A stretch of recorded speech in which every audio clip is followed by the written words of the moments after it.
Hello friends, આજે આપણે બજાર જેવા ખસ્તા સમોસા ઘરે બનાવીશું।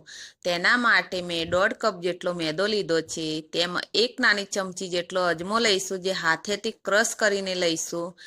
સ્વાદ પ્રમાણે મીઠું લઈશું। મોયણ માટે 1/4 કપ જેટલું તેલ લઈશું। મુઠ્ઠી પડે જેટલું તેલનો ઉપયોગ કરીશું। હવે તેમાં થોડું પાણી નાખીને તેનો કઠણ લોટ બાંધી લઈશું। લોટ બંધાઈ જાય તેને ઢાંકીને 5 થી 10 મિનિટ માટે સેટ થવા દઈશું। લોટ સેટ થાય ત્યાં સુધી આપણે સમોસાનું સ્ટફિંગ બનાવી લઈશું।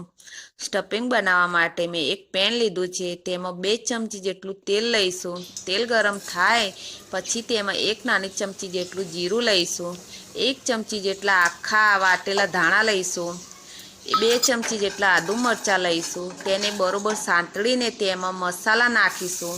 મસાલામાં મેં 1 ચમચી જેટલો લાલ મરચું પાવડર, 1 ચમચી જેટલો ધાણા જીરું પાવડર, અડધી ચમચી જેટલો હળદર પાવડર, 1 નાની ચમચી જેટલો ગરમ મસાલો, 1 નાની ચમચી જેટલો કાળું મીઠું, સ્વાદ પ્રમાણે સફેદ મીઠું, બધાને બરોબર મિક્સ કરીને હવે તેમાં બાફેલા 2 થી 3 બટેકા જે હાથેથી ક્રશ કરીને લઈશું। હવે તેને મિક્સ કરીને તેમાં 1 નાની ચમચી જેટલો આમચૂર પાવડર લઈશું। ઝીણા સમારેલા લીલા ધાણા લઈશું।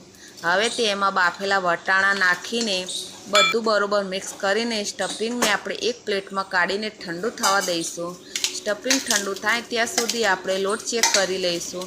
લોટ આપણો સરસ રીતે સેટ થઈ ગયો છે। તેને ફરીથી એક વખત મસળીને તેને મીડિયમ સાઇઝનો લુઓ લઈને તેને લંબાઈમાં રોટલી વણી લઈશું। હવે રોટલીને વચ્ચેથી કટ કરીને કટ કરેલા ભાગે આપણે પાણી લગાવીને તેને સમોસાનો આકાર આપીશું। હવે તેમાં 1 ચમચી જેટલું સ્ટફિંગ ભરીને તેને પાણીથી સીલ કરી દઈશું। બધા સમોસા આપણે આવી રીતે તૈયાર કરીશું। હવે સમોસા તળવા માટે તેલ ગરમ કરવા મૂકીશું। મીડિયમ તેલ ગરમ થાય તેમાં આપણે એક કરીને સમોસા તળવા મૂકી દઈશું। આછા ગુલાબી રંગના થાય ત્યાં સુધી આપણે સમોસાને તળી લઈશું। સમોસા આપણા સરસ ક્રિસ્પી તળાઈને તૈયાર થઈ ગયા છે। તેને એક પ્લેટમાં કાઢીને મીઠી અને તીખી ચટણી સાથે સર્વ કરીશું। તો ફ્રેન્ડ્સ, આપણા બજાર જેવા ખસ્તા સમોસા બનીને તૈયાર છે।